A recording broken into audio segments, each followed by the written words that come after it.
दोस्ता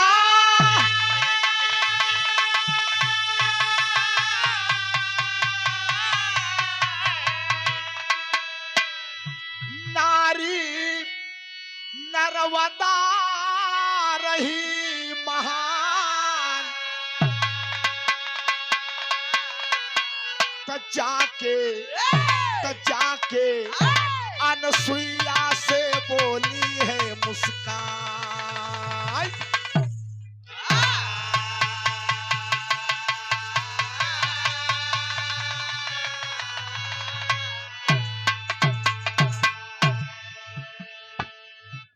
बिरहा सुने वाले मेरे दोस्त,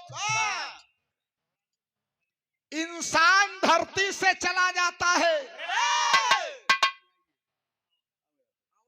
फलाने मर गए उनकर स्वर्ग हो गया। कैसे आप सब जान गया उनकर स्वर्ग हो गया?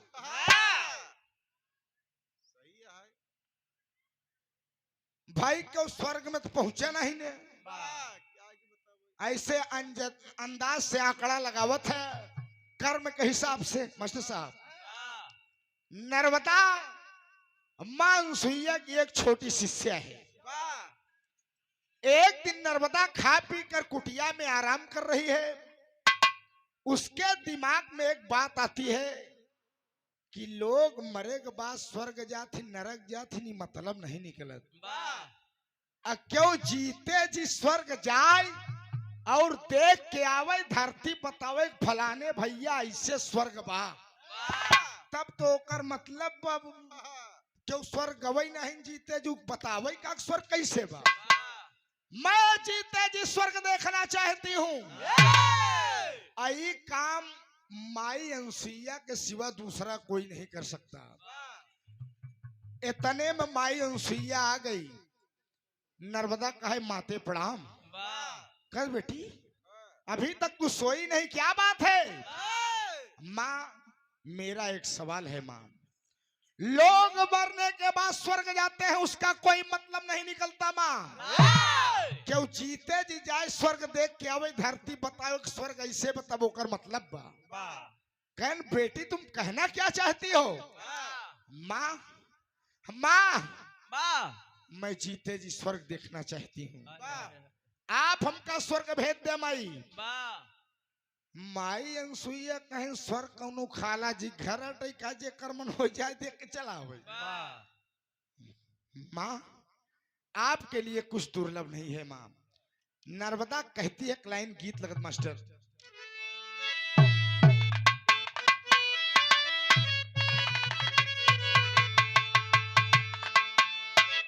मेरे खून दिल की मेहंदी, मेरे खून दिल की मेहंदी हाथों में ना लगाना, मेरे खून दिल की मेहंदी हाथों में ना लगाना, मेरे खून दिल की मेहंदी हाथों में ना लगाना, मेरे खून दिल की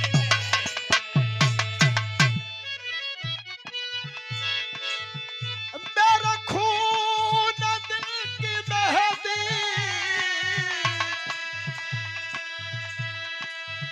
हाथों में ना लगाना, हाथों में ना लगाना,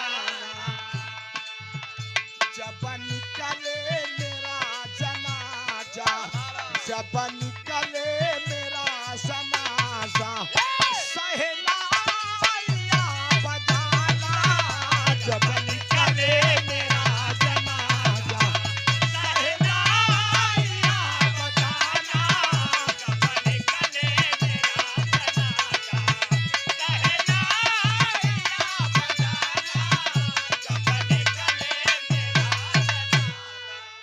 लेकिन बिरहा के अंदर कवि जी की बड़ी कोटेशन प्रोलाइन दी गई मास्टर साहब। आज नर्मदा माई अनसुईया गोड़वा पकड़ कहा तो माई अरे पैया पकड़ के कहती, पैया पकड़ के कहती बिनती सुनो हमारी पैया पकड़ के कहे सुनो हमारी पैया पकड़ के कहती, जिनते सुनो हमारी पैया पकड़ के कहती। पैया पकड़ के कहती बिनती सुनो हमारी बिनती सुनो हमारी देखूंगी मैं इंदरासन देखूंगी मैं इंदरासन मनसा यही हमारी देखूंगी मैं इंदरासन मनसा यही हमारी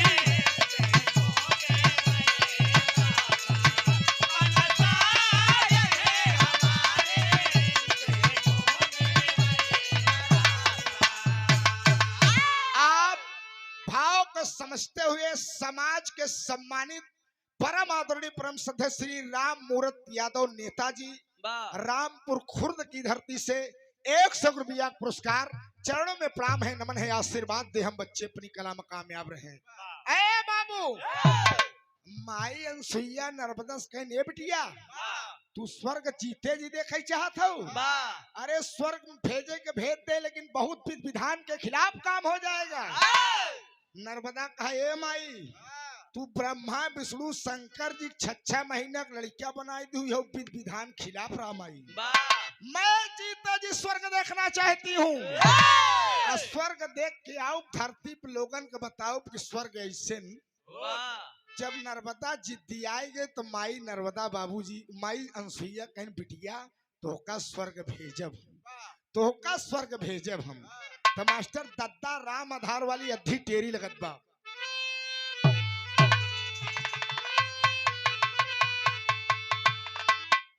अरे तऊ हो अरे होई होई सपनवा पूरा होई नर्मदा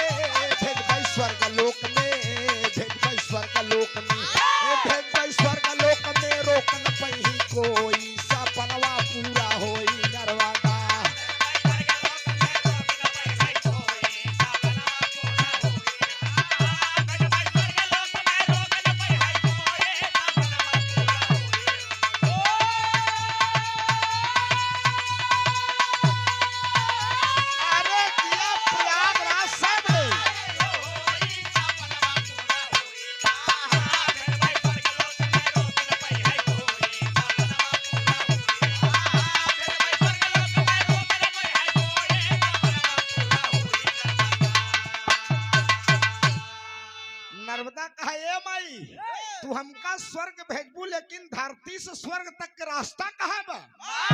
मान लो तू हमका आदेश दे दे जा बिटिया स्वर्ग चली जा लेकिन रास्ता धरती स्वर्ग तक के कहाँ बा। कहाँ बिटिया अगर हम तोहका भेजत है तो रास्ता बनाऊ हमार काम। ये मछली सरवा पकड़ा मछली शहर वाले रास्ता स्वर्ग चला जाता है। खैर अपने बाबू को ही तू भेजा ना ये मछली शहर वाले रास्ता से सुधर गया यार सो। हाँ? माई अनसुईया करती क्या है मास्टर साहब।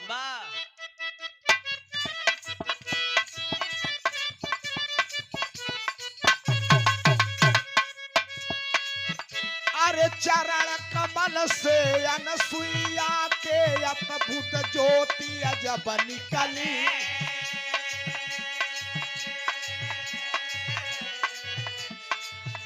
अरे स्वर्ग लोक में पहुंचाई खातिर ज्योति पकड़ नर्मदा चली।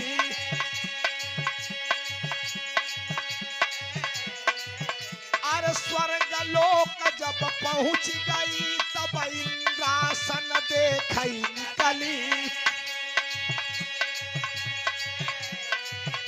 अरे निज निज आसन देवता बैठे निज निज आसन देवता बैठे नर्तक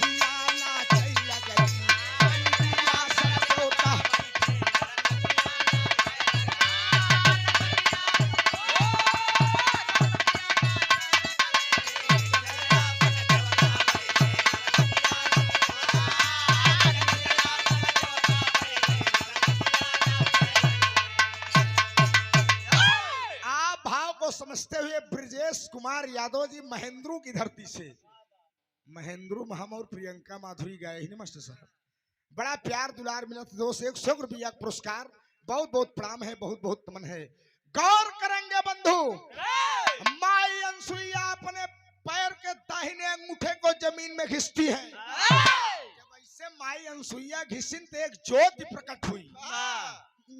नर्मदा बुलाई ने बेटिया, इधर आओ बेटी। यह ज्योत के सहारे तुम जाओ और स्वर्ग देख के धरती पर चली आना। नर्मदा मगन हो गई राम जनक बाबूजी। वह ज्योत के सहारे धीरे धीरे धीरे धीरे धीरे धीरे नर्मदा जब स्वर्ग लोक पहुंच गई, देखती है कि रे बाप रे बाप, तमाम देवी देवता आसन लगा कर बैठे हैं, नर्तकियां नाच रही हैं, डांस हो रहा है, डांस का कार्यक्रम चल रहा है, नाच रही हैं, गा रही हैं। बाबूजी ब्रह्मा जी, विष्णु भगवान, शंकर जी, तमाम देवी देवता आनंद ले रहे हैं। और नर्मदा वहीं खड़ी हुई के मास्टर साहेब ऑर्केस्ट्रा देख रही है। एक झापड़ मार वहीं गिर जाते। ऑर्केस्ट्रा हुआ हूँ। नर्मदा खड़ी हो के देखा तो कहा, अरे बाप रे, यही के स्वर्ग कहा थी, काहे न लोग स्वर्ग के बखान कराएं। इतना बढ़िया बा स्वर्ग, और नर्तकियां नाच रही और गा क्या रहे मास्टर साहब।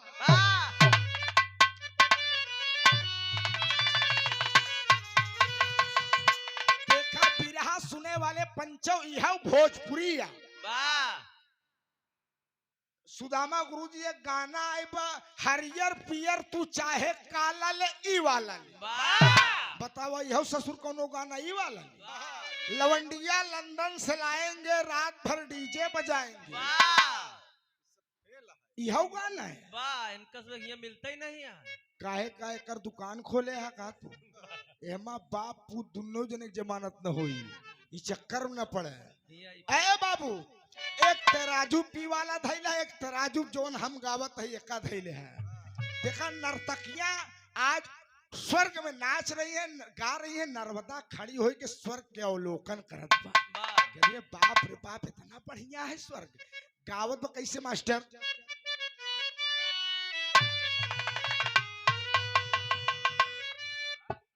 बड़ा ही आशीर्वाद रूपी पुरस्कार आया है। डॉक्टर सर्वेश सिंह हरदुआ, डॉक्टर अजीत यादव जी के परम मित्र। दोस्ती में दोस्त दोस्त का खुदा होता है, दोस्ती में दोस्त दोस्त का खुदा होता है। तकलीफ तब होती है जब दोस्त दोस्त से जुदा होता है। क्या करबा डॉक्टर जी, कैसा काम बा, बाहर रहा तो डिस्पेंसरी पे अस्पताल चलत बा। तो यहाँ से यही तीते त्योहारे कुछ प्रयोजन मुलाकात सर्वेश भैया हो जाए, यही भाग्य है। 100 रुपया पुरस्कार। बहुत बहुत प्रणाम, बहुत बहुत नमन। बाप गा रही हैं क्या? अरे बहे पुरवैया, अरे बहे पुरवैया, उड़ेला मोरा घाघरा, बहे पुरवैया, उड़ेला मोरा घाघरा, बहे पुरवैया, उड़ेला मोरा घाघरा, उड़ेला मोरा घाघरा, उड़ेला मोरा सहयोग।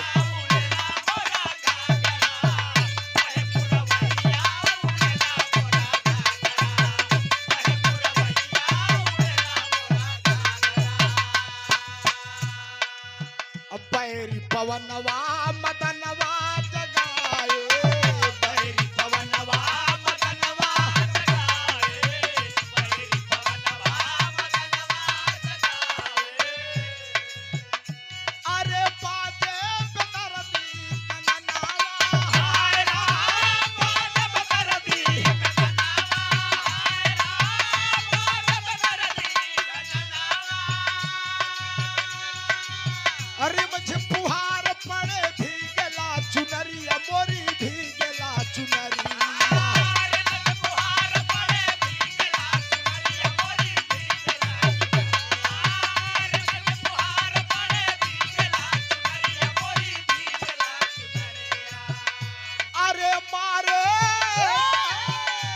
अरे मारे नजर मोहे सावन के बादरा,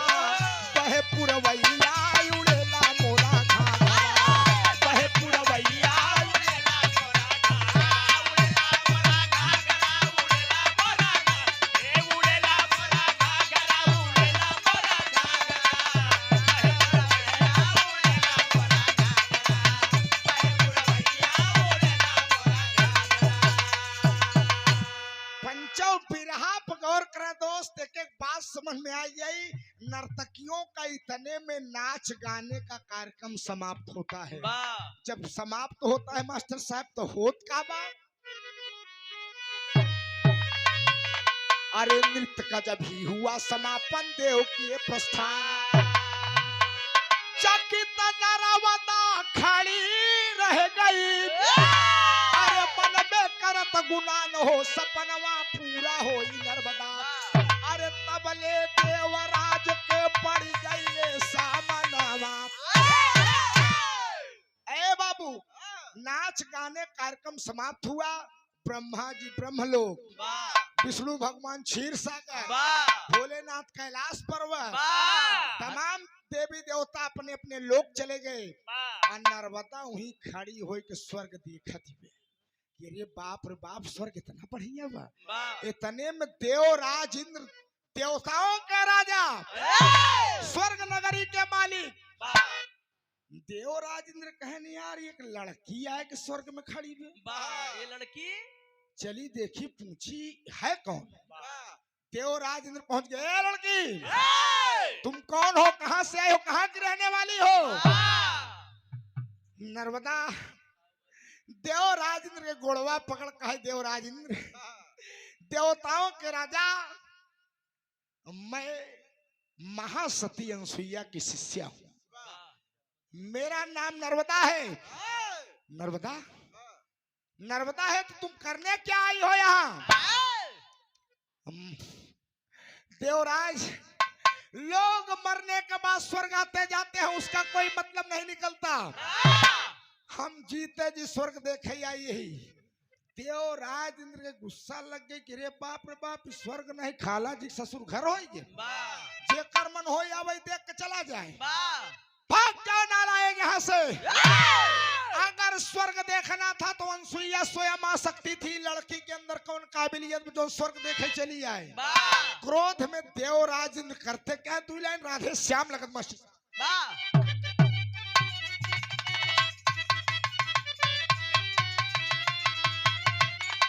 अरे हे नारी तुझे कुछ शर्म नहीं, अरे ना ब्रह्मा का सम्मान किया, अरे ना ब्रह्मा का सम्मान किया, अरे विधि का विधान भी तोड़ दिया, तू देवों का अपमान किया।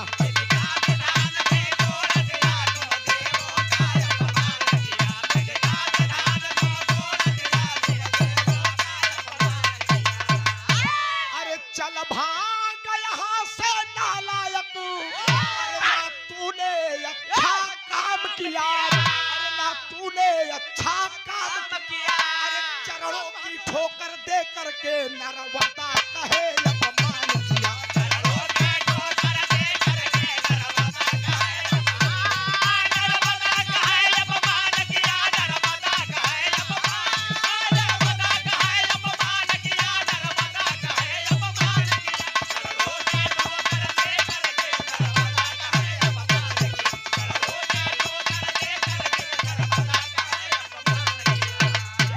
भाग जाओ नालायक यहाँ से, खींच के चरणों से मार दिए देवराज इंद्र। कहे ना तू चली आई अभियान और को स्वर्ग देखे चला है, तो धरती से स्वर्ग नरक में अंतर का रह जाए। अरे बाप रे बाप, नर्मदा के आंखों में आंसू आ गया जब चरणों से मारी जाती है बाबूजी। उसी ज्योति के सहारे धीरे धीरे धीरे धीरे धीरे धीरे धरती पर आई। मां सुइया देखती है, अरे बेटी नर्मदे स्वर्ग देख कर आ गई बिटिया, अरे स्वर्ग कैसा लगा? माँ स्वर्ग तो बहुत अच्छा है माँ। अरे पगली तेरे आंखों में आंसू रे, तू रो क्यों रही है, बात क्या है? एक लाइन तरद लगत बात, बड़ा ही आशीर्वाद रूपी 34 बार पुरस्कार आया है। आप बाबू राम मूरत यादव नेताजी रामपुर खुर्द और डॉक्टर अजीत जी के मौसा जी, क्या बात है। एक चीज जान ले नेताजी, साढ़ू सढ़ुआनी से मीठ कौनो रिश्ता नहीं हो, ऐसे खतरनाक कोनो नहीं, ऐसे खतरनाक कोनो रिश्ता नहीं हो। अगर साढ़ू को मन में शक बस गए कि रोज 1 किलो मिठाई लेके पहुंचा खैरियत है कि नहीं, वाह तब वही जन्म जन्मांतर का रिश्ता खत्म हो जाता है। वाह अब प्रेम बस गया, फोन लगाए कहन साढ़ू भाई घरे के लिंटर वाला काम तनी करच गया यार, कहन भैया खाता नंबर दे 1 लाख लगाई दे, कमाया तब दे। इस साढ़ू सढ़ुएनी का रिश्ता है। 100 रुपया पुरस्कार, चरणों में प्रणाम है, आशीर्वाद दे हम बच्चे अपनी कलम कामयाब।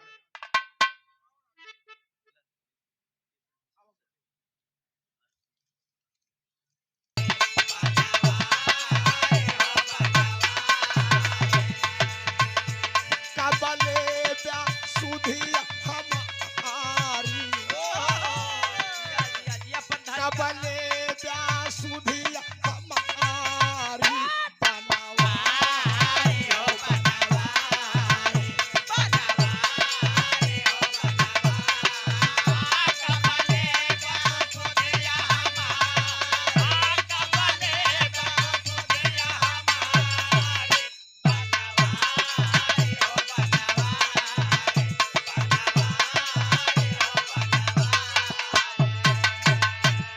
लेकिन है बाबू, नर्मदा रो कर कहती है कि माँ स्वर्ग देखने आपने भेजा था, स्वर्ग तो बहुत अच्छा है, महतारी हो महतारी,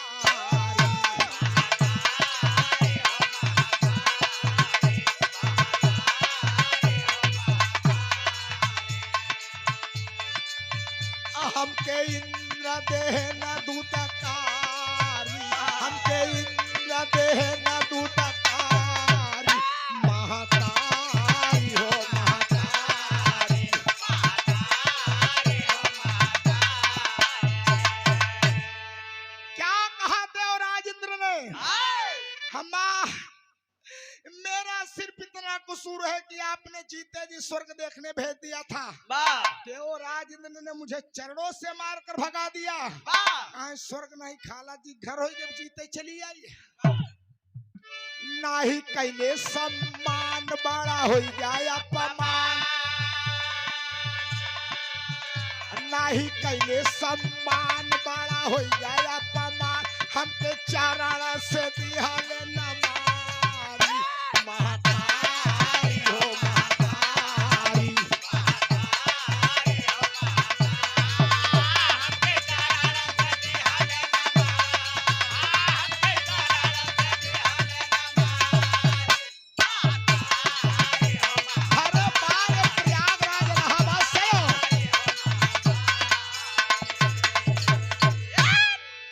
माँ माँ मुझे चरणों से मारकर भगा दिए, तो बिटिया तुम चाहती क्या हो? माँ देवराज इंद्र ने मुझे चरणों से मारकर मेरा ही अपमान नहीं, पूरी नारी जाति का अपमान किया है। मैं देवराज इंद्र से बदला लेना चाहती हूँ माँ। कहत का मास्टर साहब 2 लाइन भिखारी ठाकुर के विदेशिया का भाव लगत बा।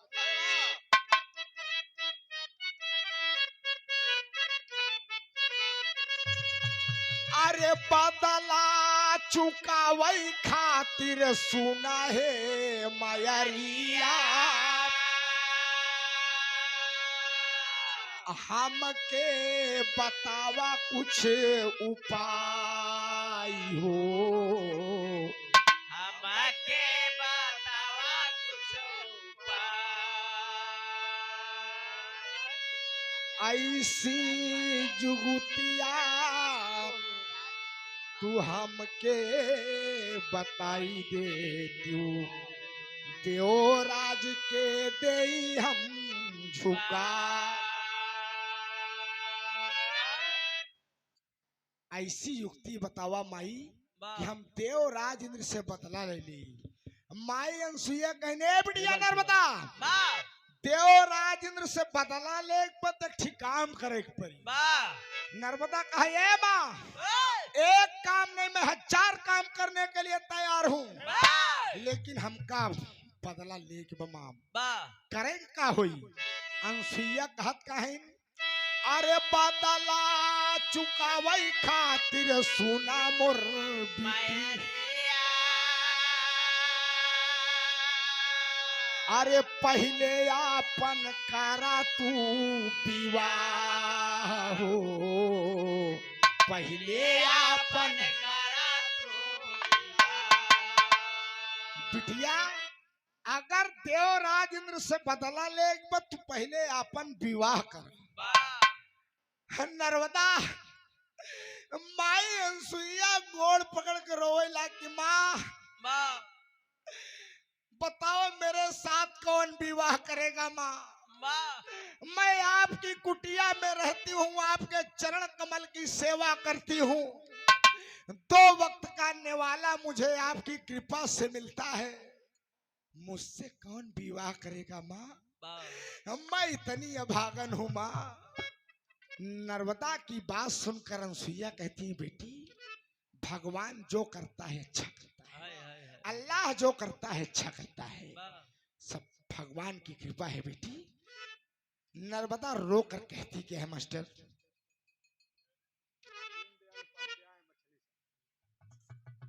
बड़ा ही आशीर्वाद रूपी पुरस्कार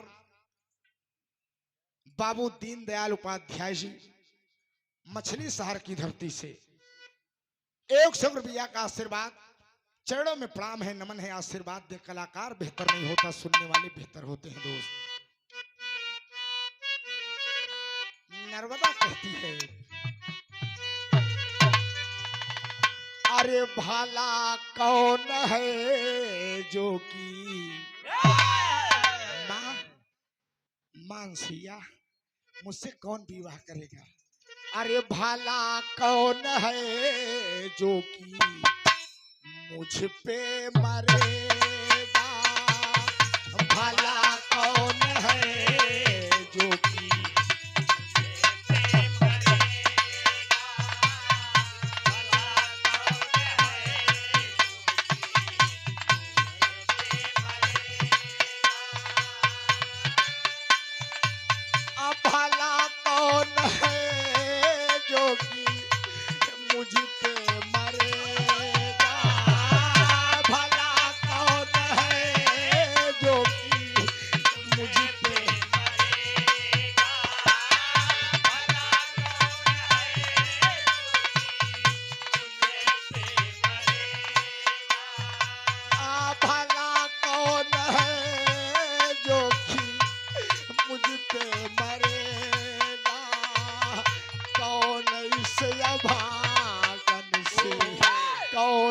से या भागन से शादी करेगा?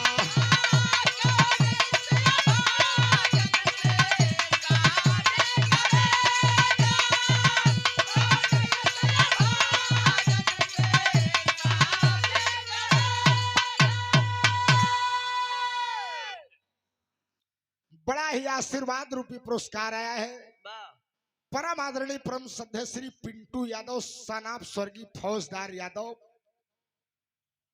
ग्राम भेलखा ना भैया, डॉक्टर अजीत यादव एवं डॉक्टर अमित यादव के मामा श्री मामा, जहां डबल ममता जुड़ी हो, जैसे अशोक और हमारे अतुल मास्टर के मामा भैनिक जोड़ी है।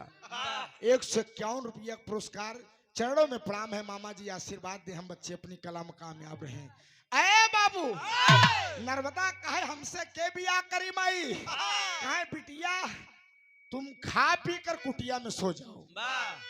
कहानी पे गौर करा बिरहा सुने वाले पंचो। माई अनसुईया कहन बिटिया तू खाए पी के कुटिया में सो जा, भगवान के ऊपर भरोसा रखा।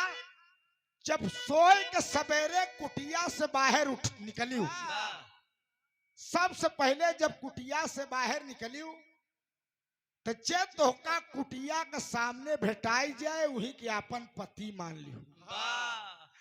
नर्मदा रोवे ला कहे माई कुकुरई बिलार मिल गए तबो हम अपन पति मान ले। साढ़े उल्टा है माई आजकल। ननसुईया ने कहा कि बेटी नर्मदा भगवान के घर देर है अंधेर नहीं है बिटिया, भगवान जो करता है अच्छा करता है, भगवान पर भरोसा रख। नर्मदा गई कुटिया में जो नमक रोटी है खाकर और चारपाई पर लेट गई। भगवान से कहती है कि दुनिया के मालिक आपका लाख लाख धन्यवाद प्रभु, कम से कम जे क्यों हमका सवेरे कुटिया से बहरे निकली मिले मर्द मिले। इतना ही निवेदन है भगवान, इतना भगवान से प्रार्थना करके नर्मदा बाबूजी कुटिया में सो गई। जब सुबह उसकी नींद खुलती है, जब कुटिया से बाहर नर्मदा निकलती है, एड़ के उधर बैठा बिल्हा हमारा डिस्टर्ब न करा, बैठ जा बैठ जा बैठ जा काका बैठ जा, कहानी तय रोचक पकड़त दांते काटे शुरू करता है। कुटिया के बहरे जब नर्मदा निकली, बिरहा सुने वाले पंचो देखती है एक कोढ़ी वहीं पड़ा, माछी भिनकत है, कोढ़िया वहीं 1 2 3 भा है। नर्मदा भगवान का लाख लाख धन्यवाद करती है कि चला जे को भी मिला, कम से कम मर्द तो मिला। नर्मदा उस कोढ़ी के पास पहुंचती है और कोढ़ी का चरण छू के प्रणाम किया। अब प्रणाम करके धीरे धीरे गोड़वा नर्मदा लगी दबावे कोढ़िया का। जब गोड़वा दबावे लग तो कोढ़िया का लगी सरसराहट बढ़े, कोढ़िया का सरसराहट बढ़े। कहे अरे देवी जाय धम के देवी, आज से हम तोहरे कुटिया। कहे अरे मोर राजा कहाँ जा तू? जब राजा का नाम कोढ़िया सुने तो कहे रे बाप, आज तक धरती पर हमका क्यों राजा नहीं कहे।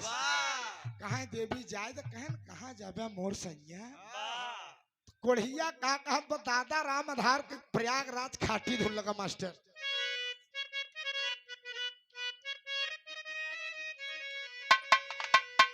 अरे रहाई दे बाबुनिया बना, अरे रहाई दे बाबुनिया बना, करबई हम बियाह, रहाई दे बाबुनिया बना।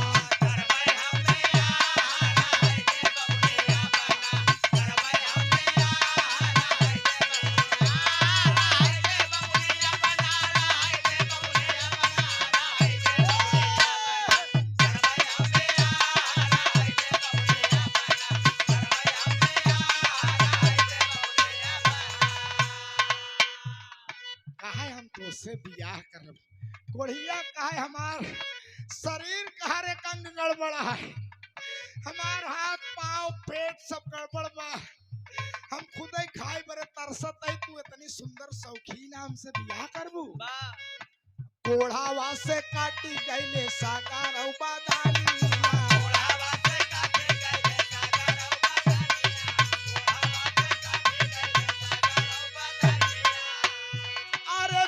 होई जाई गोरी तोहर जवानिया।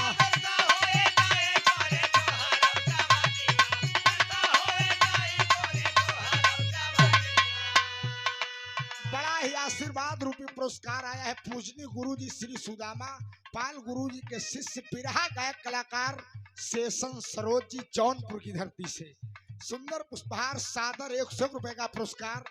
शेषन भैया खूब गावा बजावा जिला जवार का नाम रोशन करा, और का हम आशीर्वाद जैसे कि हम तो खुद ही घूम घूम मांगत ही। बहुत बहुत प्रणाम है, गुरु जी के नाम रोशन करा, मेहनत करा, गावा बजावा जिला प्रदेश देश के नाम रोशन करा। बहुत बहुत प्रणाम है, बहुत बहुत तमन है। अरे हमारे साथे होई ही नाही तो रौनी बाहर हाई दे बाबुनिया बना, करबई हम बियाह।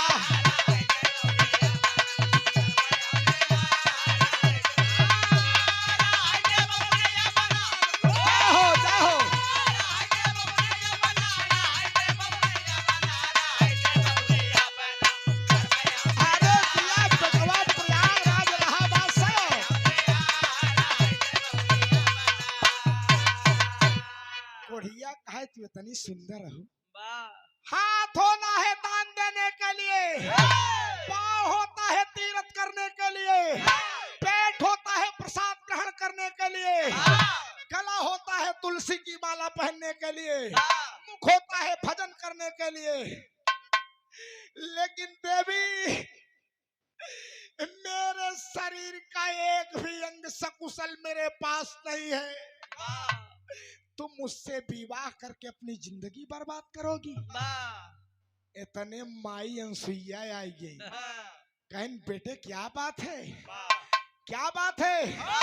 माँ सुंदरिया इतनी शौकीन है हमारे कौअंग भंग काम नहीं करत बा ए हमसे बियाह करे बरे कहा थईन माई अनसुईया कहीं कहीं नहीं लेते अरे सेत के दुल्हन पावत है लहाई ले अरे बाप रे बाप कोढ़िया काहे माई अब तू आए कि मगुआई फानी हो माई हम बियाह न करब माई कहन बेटा शादी कर लो भगवान जो करता है अच्छा करता है हो सका तोहरे भाग में लक्ष्मी मिल जाए कहन माई बतावा दू टाइम करने वाला व्यवस्था हमार ना हो पावत हम कोढ़ी यही हर हर तारत घूमत मांगत खात फरा ही इनका कहाँ से खियाओ कहन दुनिया के मालिक किसी को भूखा नहीं सुलाता नहीं सुलाता बेटे तुम विवाह कर लो कहन माई तू कहत यार बियाह करब लेकिन हम सुहाग रात न मनाओ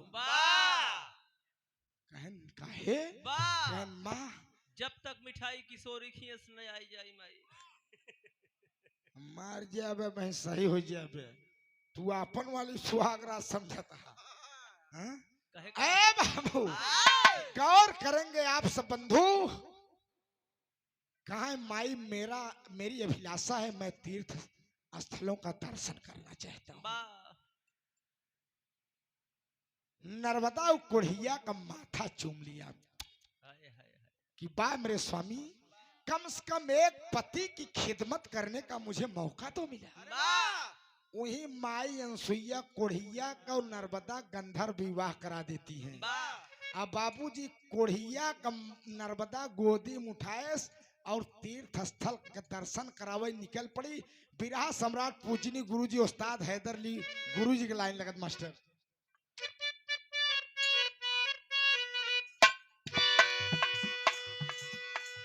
त्रिवेणी स्नान किया फिर आगे रास्ता निकल पड़ी ऋषिकेश हरिद्वार होत की बद्रीनाथ पहाड़ चढ़ी केदारनाथ यऊ अमरनाथ से केदारनाथ यऊ अमरनाथ से बैजनाथ बहादुर बड़ी अरे काशी में जब पहुंच गई अरे काशी में जब पहुंच गई न तब विश्वनाथ पे नजर पड़ी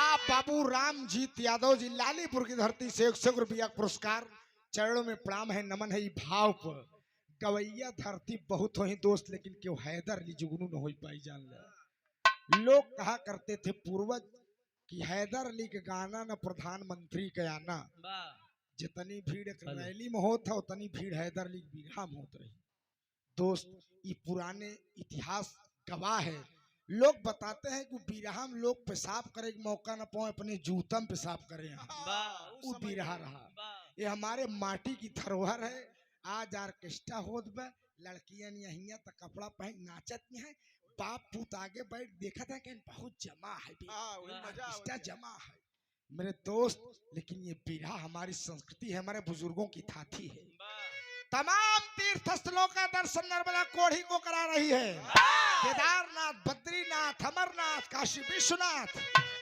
कराए सोकरे बात कहे सुना हो अब चला जाए कोढ़िया कहे नहीं अबे हमारे इच्छा और बा तो मास्टर साहब यही नर्मदा थोड़ा सा गलत निर्णय ले लेती है कहना है क्या अरे अपने पति की सेवा में पतिव्रता रहती नी अरे रेगिस्तान जब पहुंच गई तब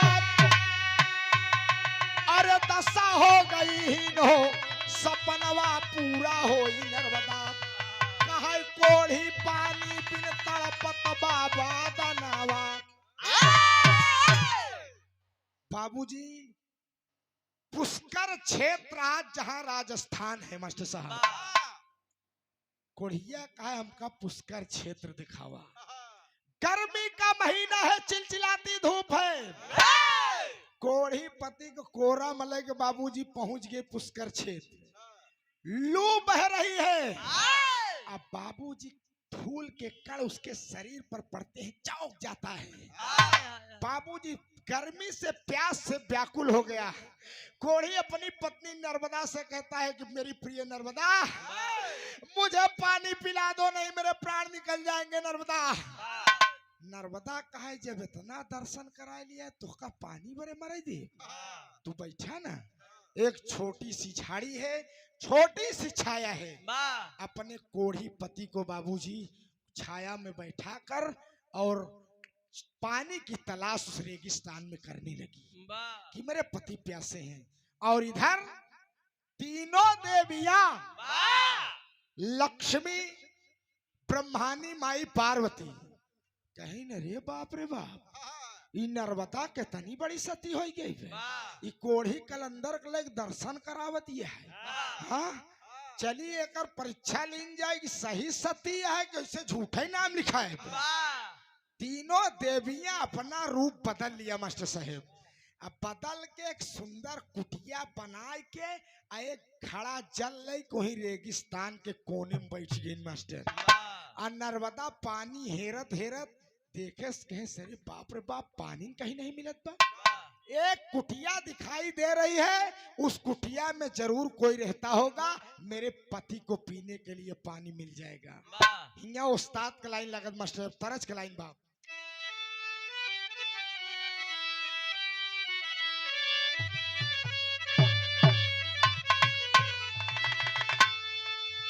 मौत किसी को ना छोड़ेगी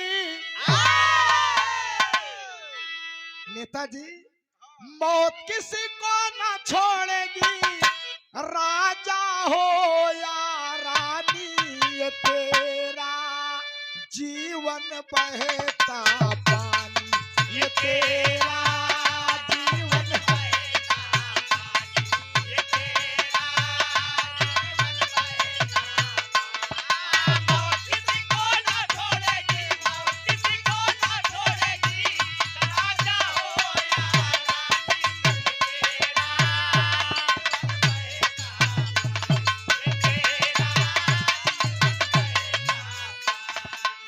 लेकिन भाव दिया गया। नर्मदा कमंडल लेकर पानी ढूंढ रही है, प्यासे पति जी तड़प रहे हैं हो, प्यासे पति जी तड़प रहे हैं, नीर नहीं मिल पाता कि कुछ तो रहम करो हे माता, कि कुछ तो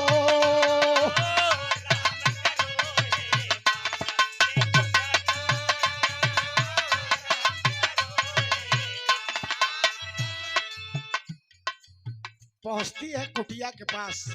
कौन है कुटिया में? तीनों देवी रूप बदलन क्या है हो, क्या बात है, क्या करने आई हो? माँ विनती करती हूँ मैं, पाँव पकड़ती हूँ मैं, विनती करती हूँ मैं, पाँव पकड़ती हूँ मैं, थोड़ा सा पानी दे दो हमें, जिंदगानी दे दो, थोड़ा सा पानी दे दो हमें, जिंदगानी दे दो, थोड़ा सा पानी दे दो हमें, जिंदगानी दे दो। ना भूलूं ऐसा कभी भी, ना भूलूं ऐसा कभी भी, रही है जब तक नाता कि कुछ तो रहम करो हे माता।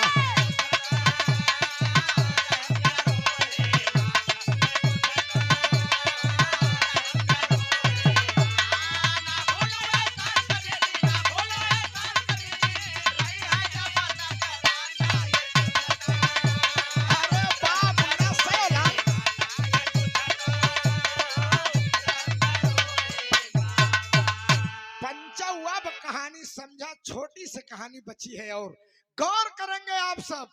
इतने में तीनों देवियां कहती हैं कि अरे तू किसके वाह। लिए पानी ढूंढ रही है? वाह तेरे पति पैसे हैं? वाह बहुत बड़ी सती बनती है ना, वाह बहुत बड़ी सती पतिव्रता बनती है ना। या हेलो एक कमंडल नहीं, वाह एक कमंडल नहीं, हम लोग पूरा घड़ा चल देते, वाह लेकिन एक काम करना होगा। नर्मदा हाथ जोड़ कहा कि मैं अपने पति के लिए एक काम नहीं, हजारों काम करने को तैयार हूँ। कहा ये कमंडल ना ये घड़ा दे दे, वाह यह दोनों गोड़वा काट के अपन हमका तीनों जने के दे दे। बिरहा सुनने वाले दोस्त, नर्मदा डरी नहीं बल्कि मुस्कुरा दिया वाह कि हम अगर दोनों गोड़ काट के दे दे, एक घड़ा चल दे दे।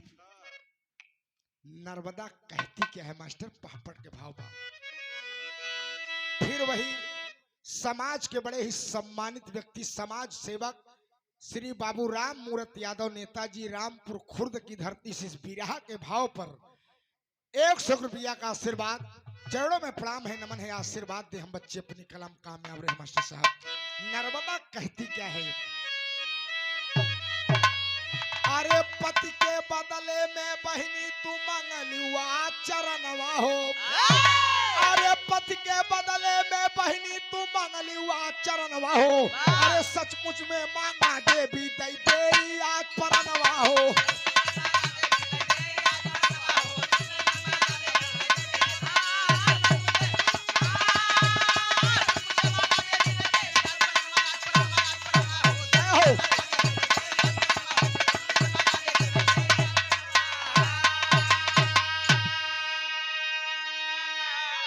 अरे माँ, तुम दोनों पैर की बात कर रही हो, मैं अपने पति को, प्यासे पति को पानी पीने के लिए मैं अपना प्राण दे सकती हूँ, तुम पैर वाह। की बात कर रही हो। वाह तीनों देवी अपन रूप बदले हैं, लक्ष्मी ब्रह्मानी मास्टर साहब पार्वती, वाह सोचिन का सही गोड़ काट दी।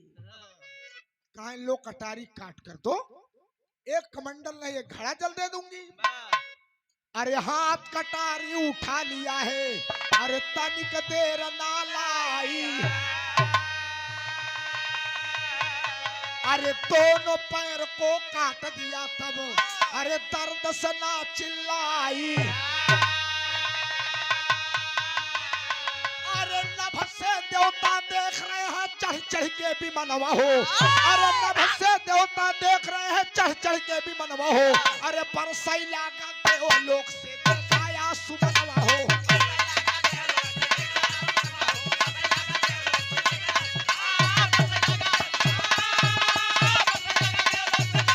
हेलो हेलो वाह वाह, ओके।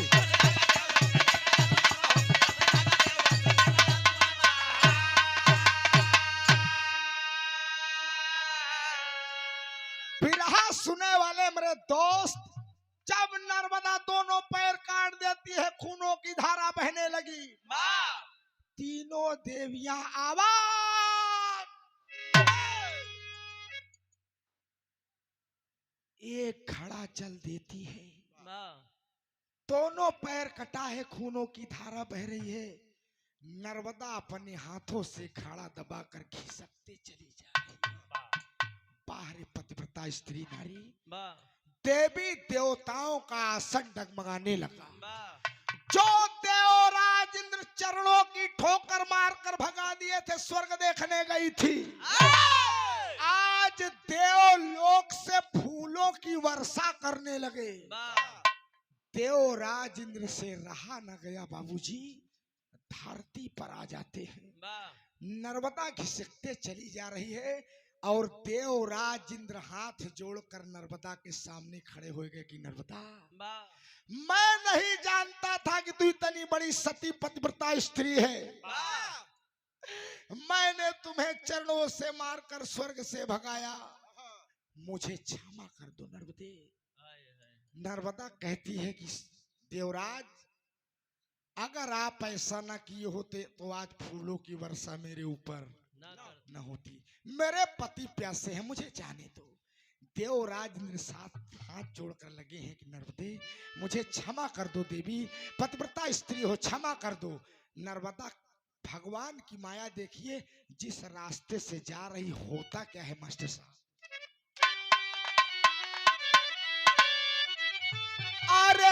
जौने रहिया के चल लई के चली भैली अरे जौने रहिया की जल लई के चली भैली अरे कायम नर्मदा नदी है बाबू होई गईली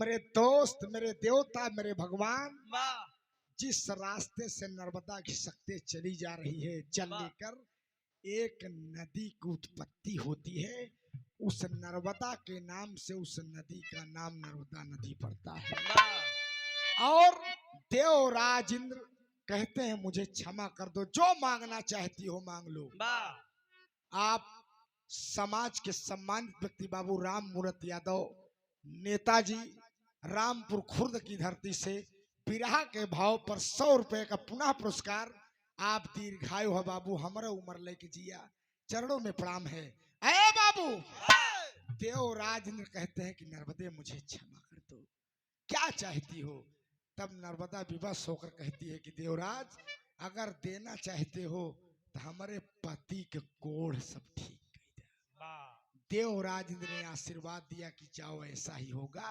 और नर्मदा का पैर जिस पहले रहा मास्टर वैसे को वैसे कर दिए और कोढ़िया का कोढ़ हो ठीक हो लाग नई नई अंगुरी उंगुरी जामई लागी वाह कोढ़िया कहे सब हम न बचब वाह जब मरीज के मरे खो तो एकदम ठीक होती वाह ई हमरे नई नई शाखा उखा निकलत भी है हाँ बाबूजी इतने में नर्मदा बाबूजी जल लेकर पहुंचती है पिलाती है माथा चूम लिया भगवान का माया देखा होत का मास्टर अरे कल्याणी नदी भैली अरे निर्मल जे कर पा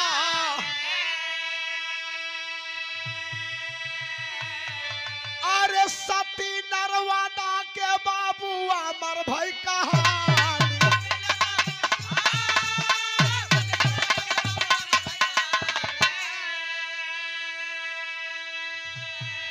अरे कोढ़िया काम देव जस लागे नर्मदा लागे जसरती अरे कायम नर्मदा नदी है बाबू होई गई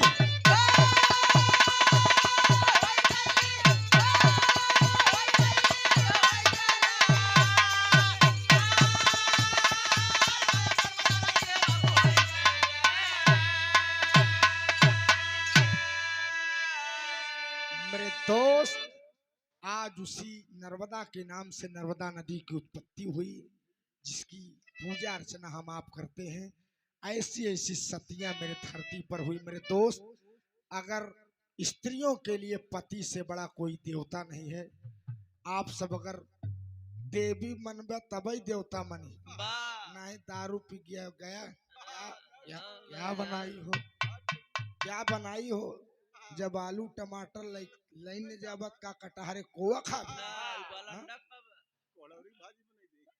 मेरे दोस्त इसलिए देवी आवाज नंदनी है नहीं मेहरारू करवा चौथ भूखी है वाह सब समाज में नवा नवा लड़कन के बियाह हो भाई बियाह शादी हमरा भा है अशोक भक्त सबके दुल्हन करवा चौथ परत रहा थी वाह आप कह रही भाग ऐसा देखा हम करवा चौथ के दिन प्रोग्राम लिख ले रहे बयाना ले लीन रहे लगभग हो जात हर एक साल है तो हमारे मलकिन एक दिन पहले आइन पर्चा एक 4-6 मेहरारू जुटी रहे कहीं सुनो कल करवा चौथ है प्रोग्राम तन हम कहे प्रोग्राम हम बयाना ले चुका है कहन तो कहन हम रहा हम कहा ओटू फोटो हमार रखी है देख के पूजा पाठ कैलू जना हो गया आत्मा मनबुत पति यही कहन ले ये खर्रा ने हम जौन सामान लिखा है नवा नवा सब लिया दे है जब हम खर्रा पढ़ाई लगे मास्टर ओमा पूरा सिंगार से लेते हुए तमाम सिस्टम लगभग हमका 4-5 हजार खर्चा दिखान हम कहा सुना कहन कहा हम कहे देखा बुरा न मानो एक बात कही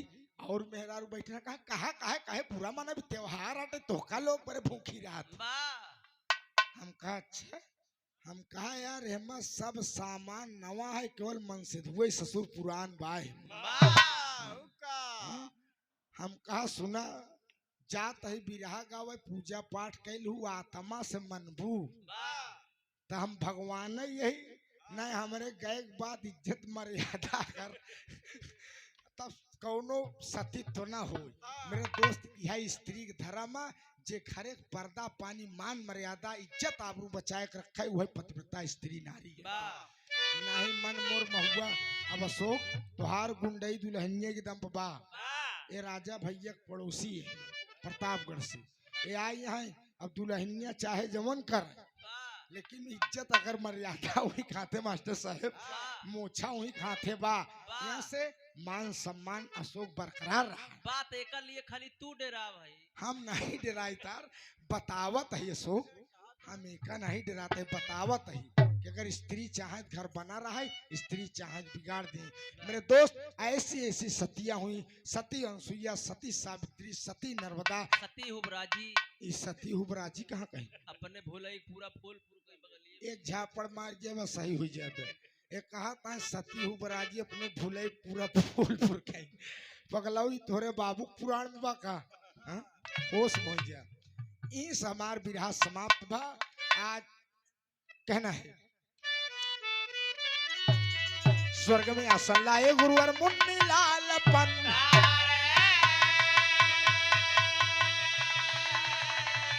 कथन किया कवि फूल चंद्रमा शारद की बलि।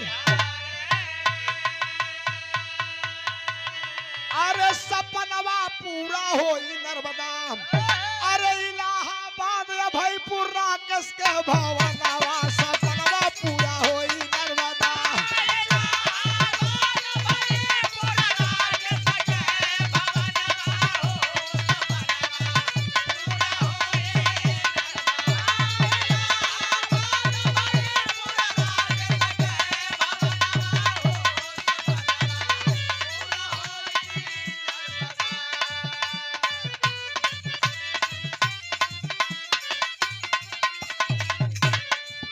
भंवरे ने खिलाया फूल फूल को ले गया राजकुमार।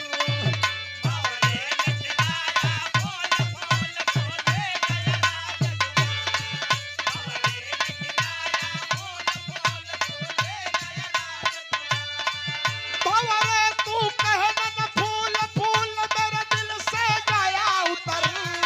भंवरे ने खिलाया फूल फूल को ले गया राजकुमार।